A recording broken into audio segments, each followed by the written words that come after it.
यह किस्त एक शदीद घरेलू तनाज़े से शुरू होती है, जहां जुल्फ़िकार अपने वालिद से सख्त लहजे में सवाल करता है कि वो इसकी दूसरी शादी क्यों तय कर रहे हैं, जबकि वो पहले ही होर से बेहद मोहब्बत करता है। जुल्फ़िकार वाज़े तौर पर कहता है कि इसकी शादी किसी बिजनेस डील का हिस्सा नहीं बन सकती।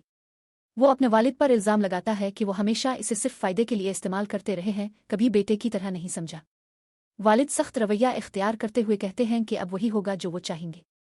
जुल्फ़िकार इस अमरियत से तंग आकर कहता है कि इसने अपनी पहचान खुद बनाई है और अगर चाहे तो ये घर छोड़ सकता है। माँ और बहन बीच में आकर मामला संभालती हैं, मगर तलखी बरकरार रहती है। दूसरी तरफ एक तकरीब का मंजर दिखाया जाता है, जहां मेहमान आ रहे हैं, हर तरफ खुशी का माहौल है, लेकिन अंदरूनी हसद और मुकाबलाबाजी भी मौजूद है। नूर देर से पहुंचती है और उसके लिबास पर तनकीद की जाती है। खाला इसके लिए नया लिबास ले आती है, जिससे कुछ लोग जलने लगते हैं। होर और जुल्फ़िकार के दरमियान एक जज्बाती लम्हा आता है, जहां जुल्फ़िकार अपने बचपन की तल्ख़ यादें बयान करता है। वो बताता है कि वालिद की सख्ती ने इसे बागी बना दिया। वो होर को यकीन दिलाता है कि वो इसे कभी नहीं छोड़ेगा, चाहे हालात कैसे भी हों। तकरीब में अरवश्मा की बेइज्जती हो जाती है, जिस पर वो दिल बर्दाश्ता होकर चली जाती है। इसका दोस्त इसे रोकने की कोशिश करता है, मगर नाकाम रहता है।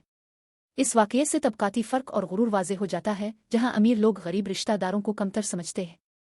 फरा हसद में मुब्तला होकर नूर के खिलाफ साजिश का सोचती है और इसे अपनी नाकामी का जिम्मेदार ठहराती है। वो खुद को नज़रअंदाज होने पर शदीद गुस्से में देखती है।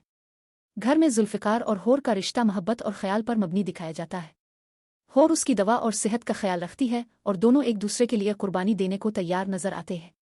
उधर नूर की सौतेली माँ शिकायत करती है कि इसे हमेशा नज़रअंदाज किया जाता है। वो महसूस करती है कि ख़ानदान ने इसकी कोई अहमियत नहीं।